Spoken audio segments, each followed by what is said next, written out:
Di sebuah desa kecil di Jawa Tengah,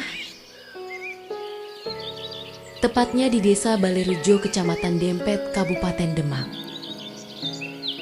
Di tengah sawah hijau dan alunan azan yang merdu, lahir sebuah kisah tentang perjuangan, keyakinan, dan cinta seorang hamba Allah.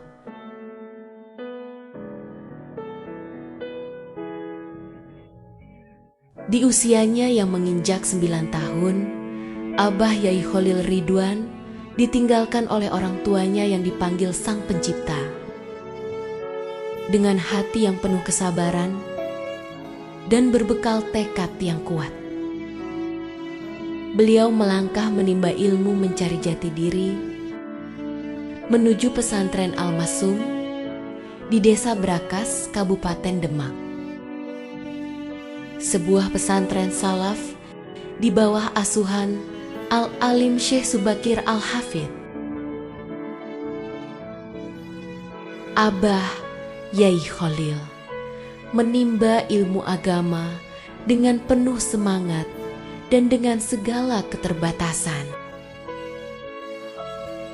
Hingga akhirnya beliau menyelesaikan pendidikan sampai hatam Al-Quran. Abah Yai Kholil tak pernah berhenti mencari ilmu. Setelah dari pesantren Brakas, beliau tabarukan mengharap secuil keberkahan menuju pesantren Miftahul Huda di bawah bimbingan Syekhina Muhammad Arifin Al-Hafidh, hingga ke pesantren Mambaul Quran yang diasuh oleh beliau Al-Mukarram Kiai Imam Muhadi. Abah Yai Kholil menyerap setiap pelajaran dan hikmah dengan hati yang haus. Namun, rasa ingin tahunya tak pernah padam. Beliau merasa masih menjadi seorang yang fakir ilmu. Dengan bekal keyakinan dan segala keterbatasan beliau mengikuti jejak kakinya melangkah lebih jauh.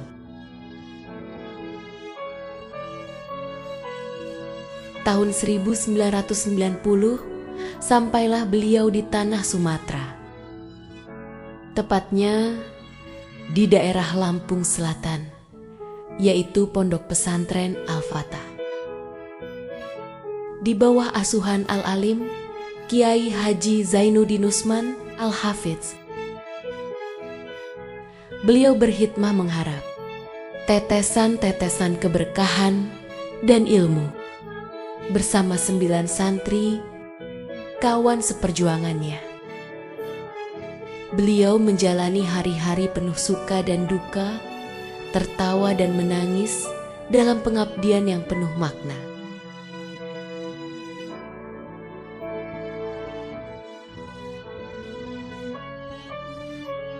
Enam tahun di sana membentuk jiwanya menjadi pribadi yang tangguh dan rendah hati. Setelah dirasa cukup oleh gurunya, beliau diberi amanah untuk hijrah berjuang menghidupkan agama Allah menuju tanah Pekalongan. Tanah yang sebelumnya belum pernah beliau tapaki dan masih asing baginya.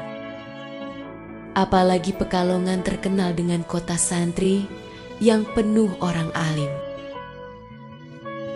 yang mana berbalik dengan prasangka beliau. Beliau masih merasa seorang yang fakir akan ilmu, yang penuh dengan lumuran dosa. Namun beliau lebih yakin akan amanah dari gurunya.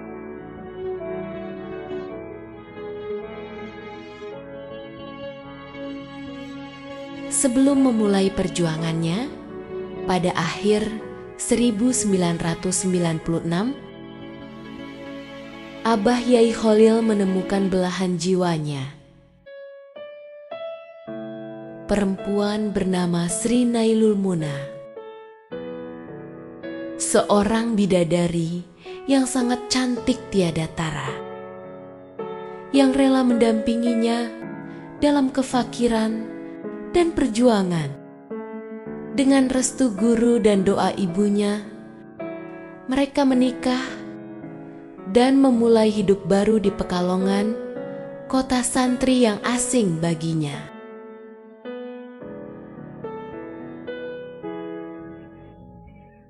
Awal perjuangan dan kehidupan baru telah dimulai. Tahun 1997, sampailah di tanah Pekalongan. Alhamdulillah, dengan pertolongan Allah, beliau dipertemukan dengan Al-Alim Kiai Haji Labib Nor, pengasuh pondok pesantren Labib Nor Pesantunan Kedunguni.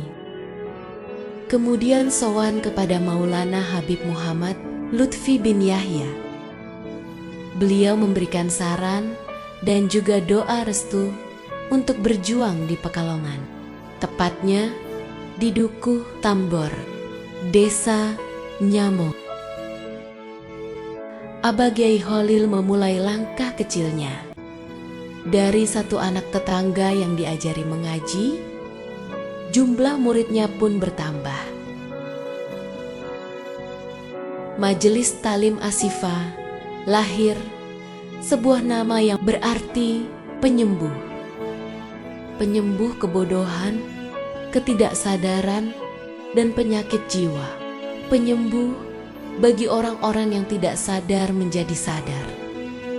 Penyembuh untuk orang yang sakit badan dan rohani menjadi orang yang sehat, dohir batinnya. Dengan kesabaran dan keikhlasan, Abah Yai Kholil dan Nyai Sri membimbing masyarakat awam menuju cahaya ilmu dan iman. Kemudian lambat laun, 10 tahun berjuang di Majelis Talim Ashifa.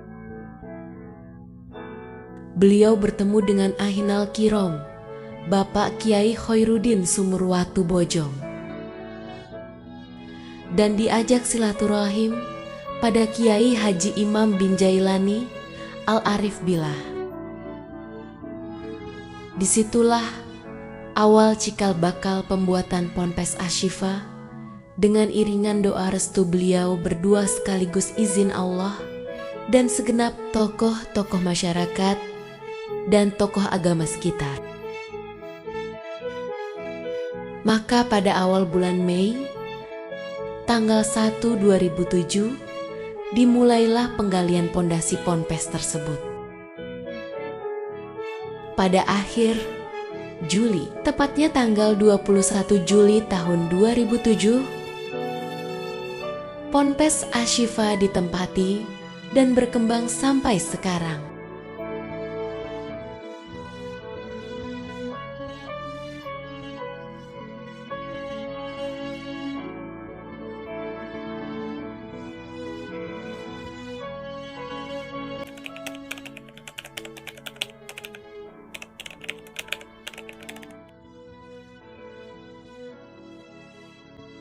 Sebelum kedatangan Abah Yai di kampung, ya untuk bab keagamaan itu masih abangan. Penyabangan dari penduduk tersebut itu ya untuk keagamaan, keibadahan itu ya masih kurang.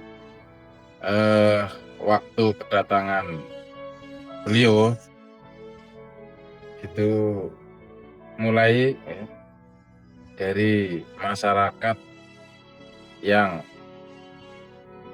berada di Dukuh Tambor tersebut, dengan mulai berkiprahnya Abah Yai, akhirnya Abah Yai membuat majelis taklim, yaitu Jamaah Manaqib. Setelah beberapa yang ikut, akhirnya dengan doa juga dari manakib tersebut, ya masyarakat mulai mengenal dengan keagamaan. Intinya juga setelah Abah Yai mengajarkan anak-anak di kampung tersebut mengaji di tempatnya, akhirnya mulai dari desa tersebut itu setiap habis maghrib itu banyak, katakanlah seperti santri-santri sing nganggo peci, nganggo sarung, teko aring majelis taklim yang pada waktu itu masih kontrakan. Jadi, ya belum dinamakan majelis taklim karena masih dikontrakan. Sesudah itu, akhirnya dikenal, akhirnya sesudah Abah Yai membuka, banyak santri-santri dari kampung yang ikut mengaji, bahkan yang besar-besar ikut mengaji. Akhirnya terbentuklah di situ majelis taklim yang dulu namanya itu bukan Asyifa. Dulu saya ingat itu karena papan dari tabib tersebut Disafaul Ilmah, makanya dulu nama majelis itu Lisafail Ilmah. Sebelum Abah Yai kemudian sowan kepada guru besar yaitu Pak Haji Usman, akhirnya diganti majelis itu dengan nama Asyifa, Majelis Taklim Asyifa. Setelah beliau mendirikan majelis taklim Asyifa dan juga jamaah manakib, itu nama beliau khususnya di kalangan desa Tambor ya wong-wong wis akeh sing ngerti. Kira nama beliau sudah dikenal di Dukuh Tambor pada khususnya. Nah, untuk beliau dikenal oleh satu kecamatan, itu beliau di samping berdakwah, beliau juga ikut di MBC. Nah, setelah ikut di MBC, banyak pertemuan-pertemuan dari orang-orang sekecamatan Kajen kuwi padha reti yen Abah Yai Khairul Ikhwan itu adalah seorang kiai al-hafidh yang datang berjuang dari Kota Demak ke Kajen dengan keahlian yaitu sebagai tabib. Ya, setelah itu nama beliau meluas, artinya banyak orang-orang atau wong-wong sing teko nombo aring kon Abah Yai. Sehingga ya banyak kiai-kiai besar mengenal beliau. Bahkan pada waktu itu ya di Kajen itu pondok itu masih satu kalau nggak salah. Kemudian berdirilah Pondok Asyifa.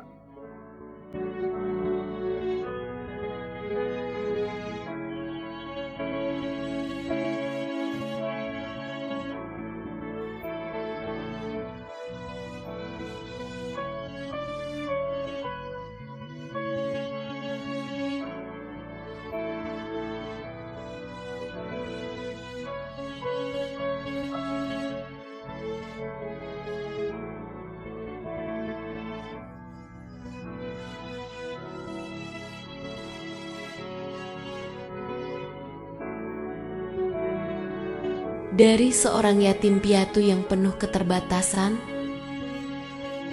Abah Kiai Khalil Ridwan dan Ibu Nyai Sri Nailul Muna membuktikan bahwa keyakinan ilmu dan keikhlasan mampu mengubah dunia.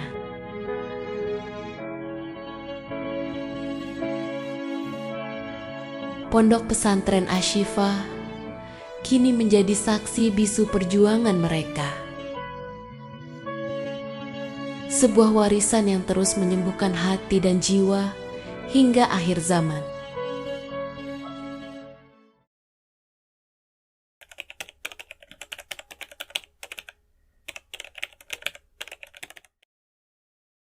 Selamat hari lahir Pondok Pesantren Tahfidzul Quran Asy-Syifa ke-18. Selamat hari pesantren Asy-Syifa yang ke-18. Selamat hari pesantren Asy-Syifa yang ke-18. Selamat hari pesantren Asy-Syifa yang ke-18. Selamat hari Ponpes Asy-Syifa yang ke-18. Selamat hari pesantren Asy-Syifa yang ke-18. Selamat hari Pondok Pesantren Asy-Syifa yang ke-18.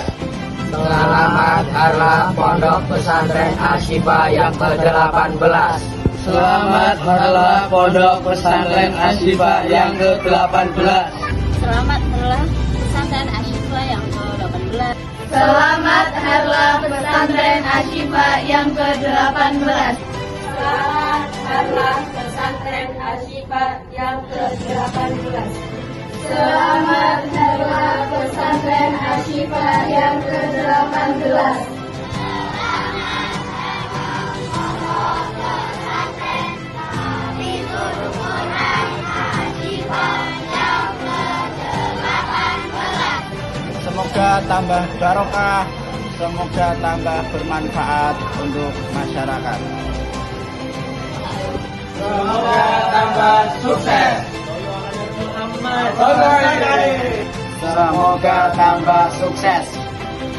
Semoga tambah berkah. Semoga semakin jaya, jaya, jaya. Semoga tambah jaya. Semoga tambah jaya. Jaya, jaya, jaya.